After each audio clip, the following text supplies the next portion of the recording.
Ontem a gente deu a dimensão do escândalo do INSS. Existe um país chamado INSS, com 40 milhões de habitantes, 6 foram roubados todos os meses durante um tempo que a gente não sabe. Alguns por muitos anos, outros por muitos poucos anos, mas todos foram roubados rotineiramente. Você imagina uma pessoa ser roubada 12 vezes num ano. É uma coisa inacreditável. Quantas vezes você foi roubado? 12 vezes. Como assim? É verdade. Me roubaram R$80 todo mês. Então me tomaram R$900, R$1.000, R$750. Varia. Teve gente que escreveu aqui, o Sandro Badaró falou, tinha gente que fez as contas, tinha dando mais de R$2.000. É dinheiro. Mais do que a aposentadoria que se paga no INSS em média. É uma coisa absurda. A maior parte das pessoas ganha um salário mínimo de aposentadoria e você tem esses roubos. Então ontem a gente deu a dimensão.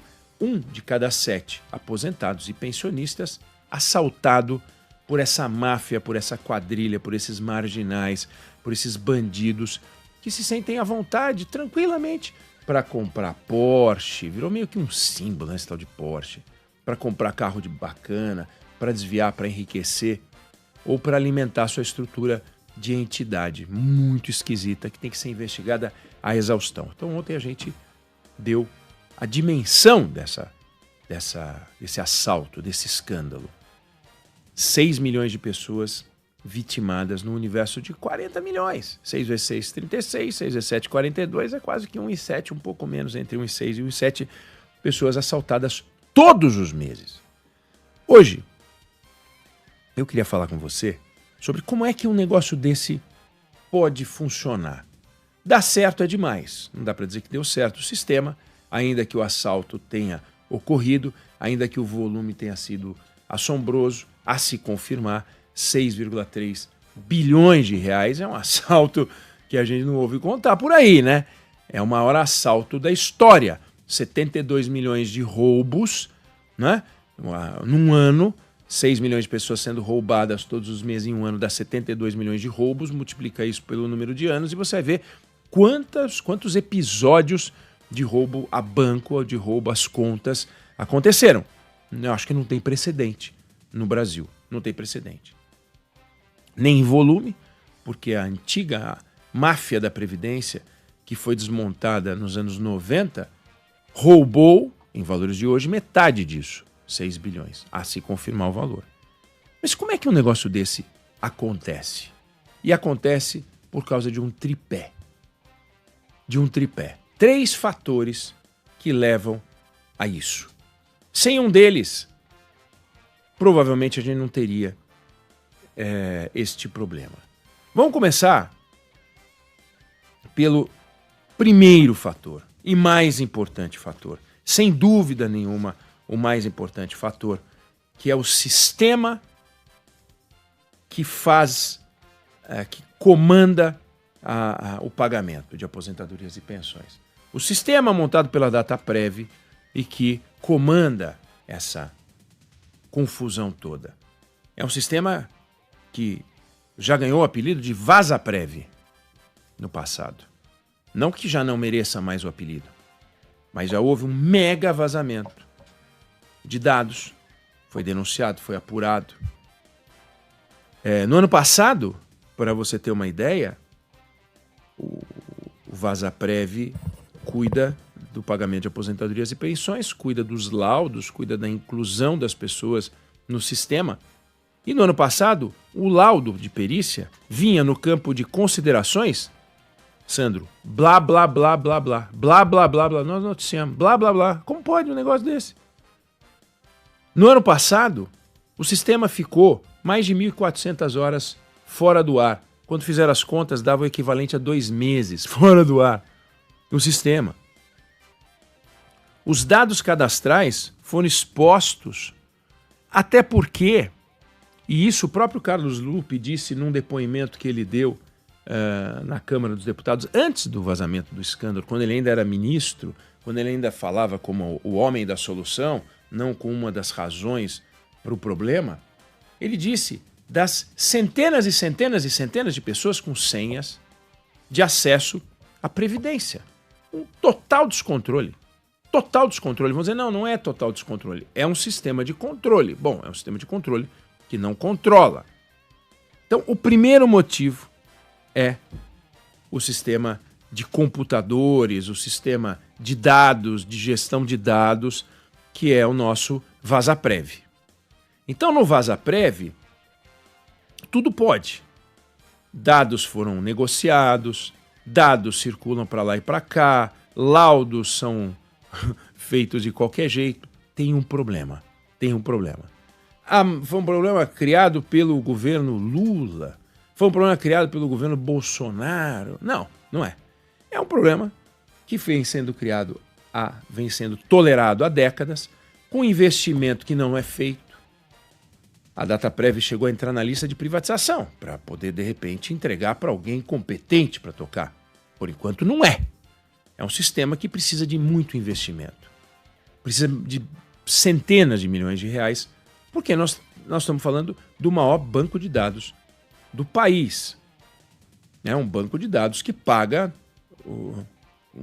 40 milhões de pessoas. Alguém vai dizer, não, o da Receita é.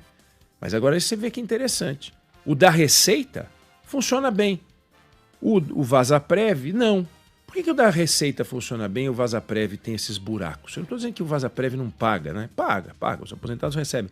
Mas por que tem esses buracos e o da Receita, até onde a gente sabe, não tem?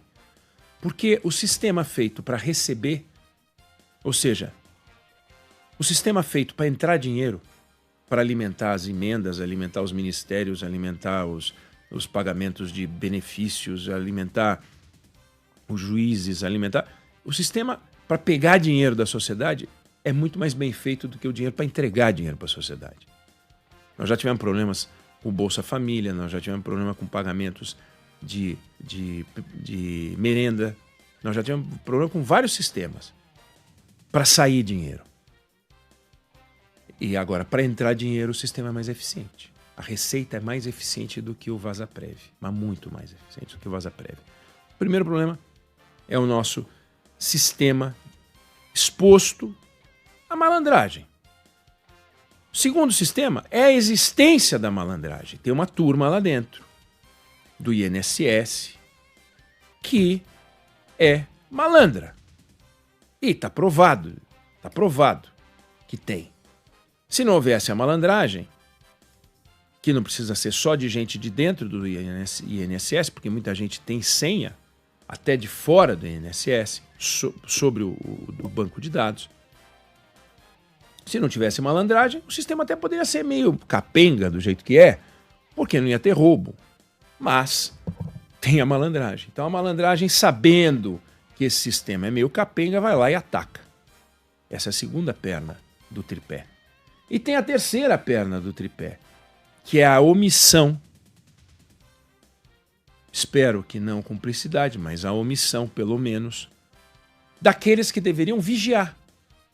Não estou falando dos malandros lá de dentro, os vigaristas. Não, daqueles que deveriam vigiar os vigaristas. Então tem uma ata mostrando que o Carlos Lupe sabia. Aliás, o novo ministro estava na mesma reunião em que o Carlos Lupe foi avisado por ata. É absurdo imaginar que esse cara pode ser ministro. Tudo bem, tá lá, Lula botou. Omissão. Omissão do ministro. Como é que pode um negócio desse? O ministro não pode nem dizer que meio que ouviu falar, porque o ministro baixou uma portaria, assim que ele entrou em fevereiro, ele entrou em janeiro, em fevereiro ele baixou uma portaria, o ex-ministro, né? Aquele do PDT. O ex-ministro baixou uma portaria entregando para ele a nomeação dos cargos altos do INSS. E para um braço direito dele, a nomeação dos cargos um pouco inferiores do INSS. Então não era o presidente do INSS que era o rei, o todo-poderoso, aquele que tudo podia fazer no sistema. Era o Carlos Lupe que nomeava. Então você tem o tripé. Sistema podre, pessoas podres e pessoas omissas. Esse tripé é o tripé da tempestade perfeita que levou a essa estrutura. O que é, ou desestrutura, o que é um absurdo imaginar. Porque nós estamos falando o seguinte, quando você pega o Orçamento Geral da União, O quinto orçamento é o Ministério da Defesa. O quarto é o da Educação. O terceiro é o da Saúde. O segundo é o do Desenvolvimento Social, que paga o Bolsa Família. E o primeiro é o da Previdência. Se somar os que eu falei, o segundo, o terceiro, o quarto, o quinto, não dão o da Previdência, que é R$1 trilhão de pagamento. Quer dizer, você concorda que se você for escolher um servidor para cuidar da Previdência, né? Se for escolher o servidor, você tem que escolher o servidor. É o maior orçamento da União. O maior orçamento da OGU. Dentro da OGU é o maior orçamento. Você ia falar, vou pegar o mais bacana que tem. O mais qualificado. Aí você pega o Carlos Lupe.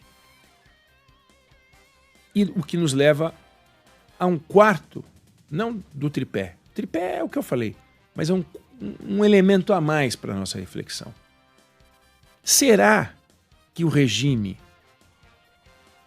que obriga, não podemos culpar o Lula por isso, obriga o presidente a se curvar ao Congresso Nacional, também obriga o presidente a se curvar a qualquer nome? Será que o nosso presidencialismo está tão frágil que, ao definir que o ministério vai ser do PDT, tem que ser o Lupe? Tinha que ser o Lupe? Não podia ser outro? E, pelo visto, a resposta não podia ser outro. Tinha que ser quem o PDT escolhesse. Ou seja, o nosso presidencialismo, o nosso sistema de governo apodreceu por completo. O presidente não manda nada. Porque ele não pode nem... Aí dá um escândalo, aí ele bota outro. Só que ele tem que botar outro, tem que ser do PDT também. Você percebe? É uma coisa maluca. Num passado não tão distante, isso não acontecia. Havia uma certa coalizão, havia o presidencialismo de coalizão, mas isso não acontecia. Eu não estou dizendo que não acontecia roubo, não. Acontecia roubo pra caramba. Mas essa fragilidade do presidente, esse item a mais aqui, em que o presidente não escolhe sequer o próprio ministro. Claro, tem a cota pessoal, botou o da Fazenda lá que ele queria, botou no BNDES o camarada que ele queria, né? Tem lá, né? Afinal, é presidente da República. Mas quando vem essa troca aqui, ele não adianta. Ele teve que trocar o do esporte por um que quiseram colocar lá. Agora troca esse camarada aqui. Ele nem conhecia direito o novo ministro do INSS, né? O novo ministro da Previdência. Ele nem conhecia direito, cara. Foi tão vergonhosa a posse do novo ministro que ela aconteceu a portas fechadas no gabinete do presidente da República. Não tinha ninguém lá. Não é aquela solenidade maravilhosa, aquele orgulho, sabe? Não faz sentido como quando colocaram o Zico no Ministério do Esporte, o Pelé no Ministério do Esporte, sei lá, não é assim, sabe? Então agora nós vamos mudar o Brasil. Não, bota lá um sujeito, depois de um escândalo, tá todo mundo com a maior vergonha. Que já era vergonhoso colocar o Lupe, né?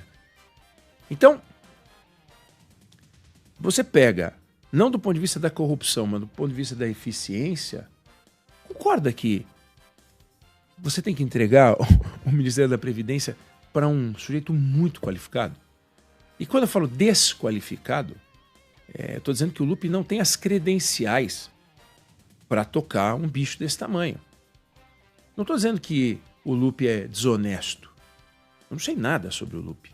Tudo que eu sei é que ele negociou com a Dilma a venda, a entrega do tempo da TV do PDT, segundo a delação premiada que foi feita, recebeu dinheiro. Mas é aquilo, né? Tá aí, tá contado, delação premiada, é só olhar os documentos, mas tá lá. E na passagem dele pelo Ministério do Trabalho também foi um negócio complicado. Mas daí a dizer que ele é desonesto, não ousaria, né, afirmar tanto. Mas que falta ele a qualificação, falta, porque não acendeu o sinal de alerta dele na primeira informação que ele recebeu de uma conselheira do Conselho Nacional de Previdência Social, que falou, olha, tá dando ruim lá, estão desviando. E ele não fez chongas. Chongas ele não fez. Então é um capaz para a função. Pode ser muito bom para ser presidente do PDT, de repente ele tem uma vida longa aí, né, na política, outras coisas. Mas vamos combinar que talento para ser ministro da Previdência não tem. Condições técnicas para ser ministro da Previdência mostrou que não tem, está provado que não tem. Só sabe dar explicações, o que é uma coisa lamentável. Temos um tripé. Ontem aquilatamos, dimensionamos o tamanho da confusão. Hoje, as razões por que elas acontecem. Agora, o mais importante é a gente saber o seguinte, afinal, como é que vai ser a devolução do dinheiro? Nós é que vamos pagar essa bagaça? Nós é que vamos pagar essa bagaça? Isso vai ser ainda tema de muita discussão. Porque se tem um negócio aí que existe, é a palavra precatório. Está cheio de aposentado que entrou contra a União, ganhou e recebeu um precatório. E não recebeu dinheiro até agora. Por que eles vão ser preteridos na fila? Eles são aposentados fora do escândalo, então aposentados fora do escândalo vão receber depois dos aposentados do escândalo. Como é que vai ser isso? Nós vamos entender e vamos acompanhar daqui para frente. Eu não sei se você concorda ou discorda, mas essa é a opinião que eu tenho sobre o assunto.